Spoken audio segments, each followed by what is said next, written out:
I think traditionally, when we look at the Lord's Supper, we probably think of three things first and foremost.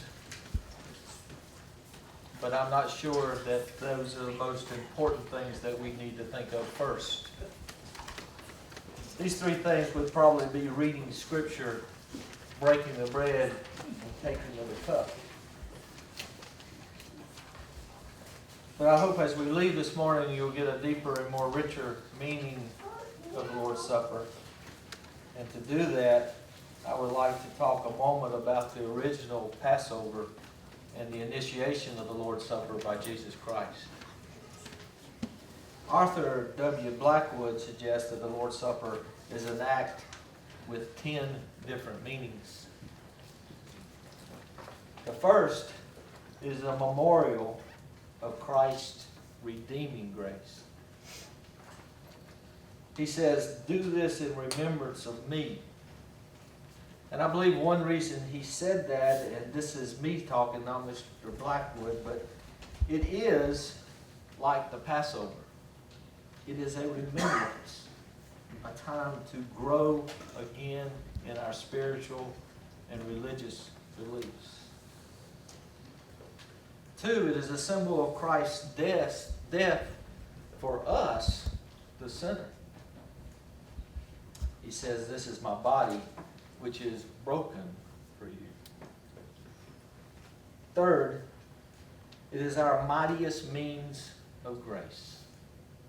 This morning in our family studies, we talked about grace and how important it is and how it is the root of what we believe. Grace is the sum of all that we know about God. It is the attraction of His goodness supremely in the cross, the prayer, public worship, and the Lord's Supper. It is a Thanksgiving feast. The Passover, in its original form, as it was done religiously and traditionally, year after year after year, and it's still doing today, it is a thanksgiving to God's salvation for His people out of Egypt into freedom. But sometimes we forget this. It is likewise a family meal. As such, it is the Lord's Supper is among Christians the place which the Passover filled this religious experience of the ancient Hebrews. The Passover was preeminently a family meal. Number 6, the meaning of the Lord's Supper. This family meal is at the same time the Holy Communion with the church of all ages on earth and in glory. This is no small part of what we mean when we stand to say the Apostles' Creed that we just said. I believe in the Holy Communion of Saints. The word communion literally refers to that which we have in common. Another word which means also the same as communion is fellowship. Number 7, it is likewise a sacrament. Theologically, the word sacrament means an outward and visible sign of God's inward and spiritual grace. Number 8, the sacrament is also a covenant of grace. Jesus said, "This is my cup, the new covenant in my blood." And number 9, there is a sermon in the supper, the most powerful and moving sermon in the history of the church. "Ye do show the Lord's death till He comes." The verb translated "show" literally means to preach. And number 10, the Lord's Supper is a symbol of Christian hope. That is, till He comes. Not when He comes, but He will come. But how much do we, in today's world, really know about the first Passover to compare it to the Lord's Supper today? I did some research on this, and traditionally, the Hebrews, Israelis, still celebrate the Passover, but it's not just a week. It's not just a weekend. It's not just a couple of days. And as we look at this for just a moment here this morning, I want you to try to put yourself in the disciples' position this morning. The Holy Week, we call it, the Passion Week.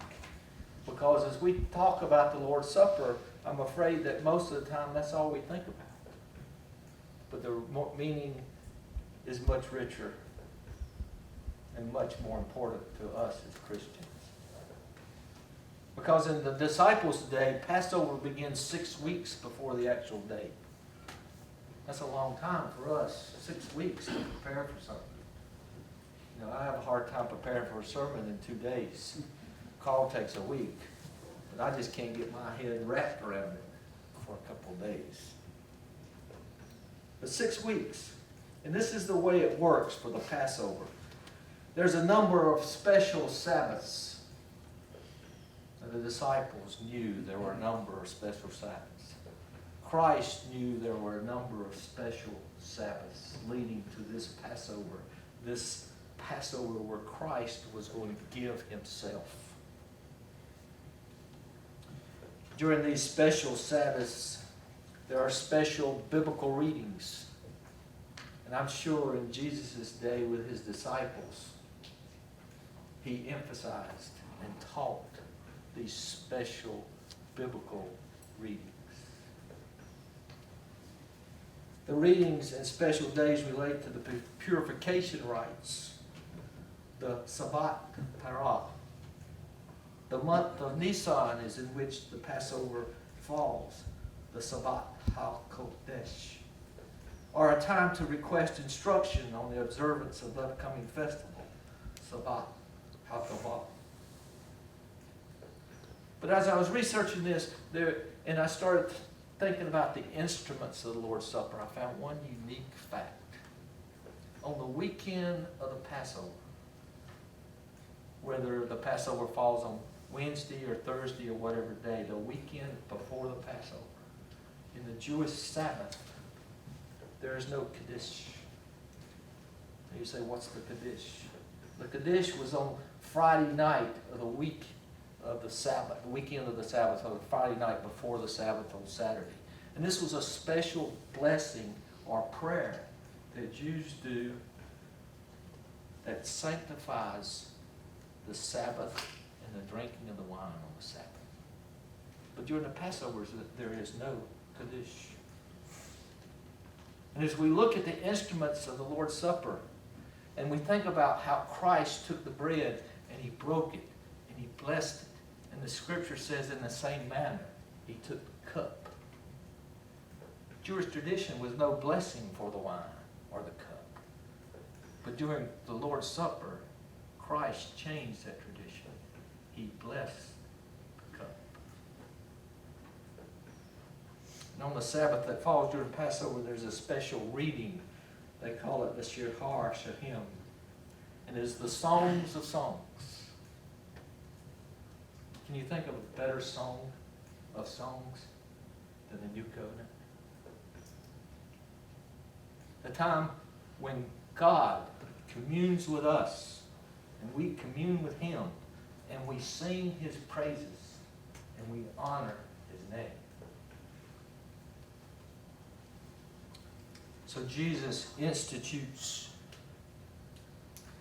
what we call now the Lord's Supper. And it's important that it took place at Passover. We all know that because he is the sacrificial lamb. There's many other traditions that I found about the Passover that I didn't know before today. The most important one I think I emphasized in the previous text in that it is a family affair. Sometimes we don't put enough importance on family. We think family is just my wife, my children, our little home, and what we make of it. But Jesus Christ came because, first of all, God sent him. But one of his purposes of coming was to build the church. Sometimes we forget that not only is the church the body of believers, but the church is the heirs and joint heirs of Jesus Christ. The church is God's family. The church is Christ's family. So when we come to the table today, we come as a family, participating in all that the Scripture has taught us. Not just breaking bread, not just drinking of the wine, but all that the Scripture has taught us. If we look in Matthew chapter 26, verses 26 through 29, we read this. While they were eating, Jesus took some bread, and after blessing, he broke it, gave it to his disciples, and said, "Take, eat. This is my body."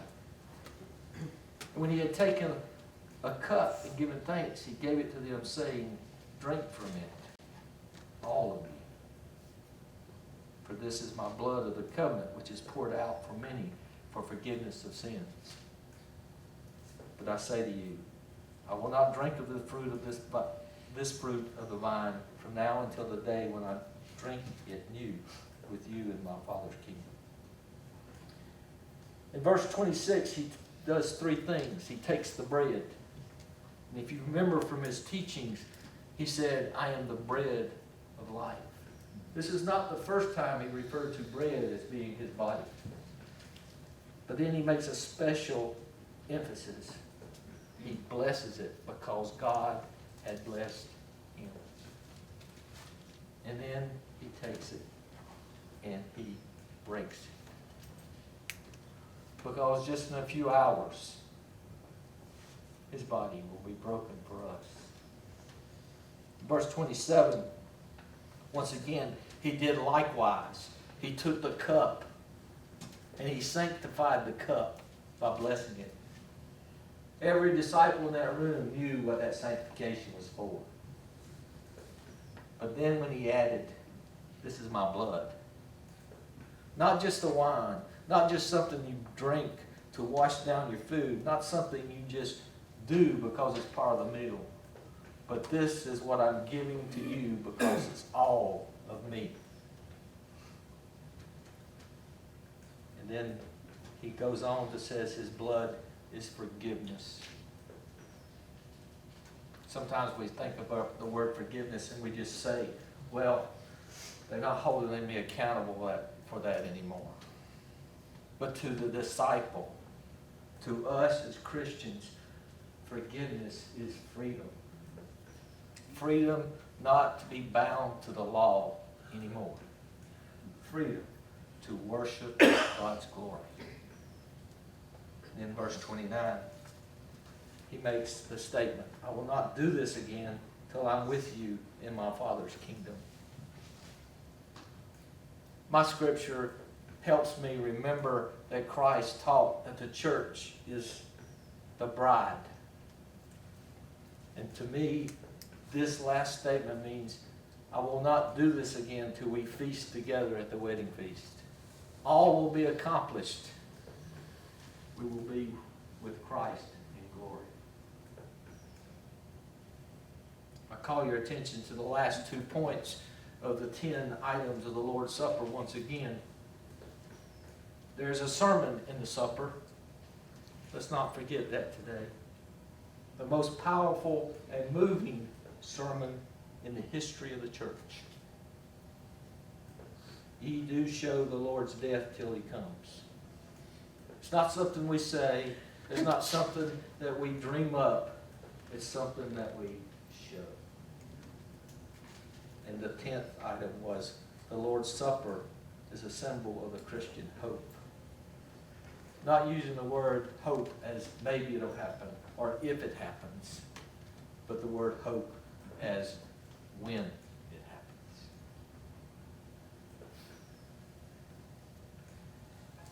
In my reading for this sermon or message today, I came across a man by the name, and some of you may remember him, Benjamin him where? He wrote a book. It's called Hostage Bound, Hostage Free. It's co-authored by his wife. Benjamin Ware was a veteran Presbyterian missionary to Lebanon, and in 1984 was kidnapped at gunpoint by the Shiite Muslims in Beirut. On Saturday night, the first week of his captivity, he had decided to observe communion the next morning. So the sandwich they gave him for food, he pinched off a piece of bread and left it on his bench. The next morning he woke up thinking of the places of worship around the world, the communion of like believers who would be doing the Lord's Supper also. And he wrote these words, and to make them more pointed, I'd like to read them to you. I unwrapped my piece of bread and began the Presbyterian order of worship. We are now about to celebrate the sacrament of the Lord's Supper. For me, we had special meaning. 1 Corinthians 11, which is the account of the meal with Jesus, took me back to the apostle times. I ate the bread behind closed doors with the fearful disciples of the risen Lord I ate the bread behind closed doors with the fearful disciples and the risen Lord on the first Easter. When it came to sharing the cup, I had no visible wine, but that didn't seem to matter. I knew that others were taking the cup for me elsewhere as this universal table. As others prayed for me, so I prayed for them in their ministry and mission. It was the longest communion service I'd ever attended. As night came, I recall how Carol, that's his wife, and I had listened to hymns on the BBC every Sunday morning, evening before dropping off to sleep. So I proceeded to have my own quiet evening song. The hymns came tumbling out, one after another. I was finally able to settle down for the night with a feeling of trust, comfort, and praise. So as we come to the table today, let me remind you that this is not just something we do out of tradition. This is just not something we do, but it's something that we live.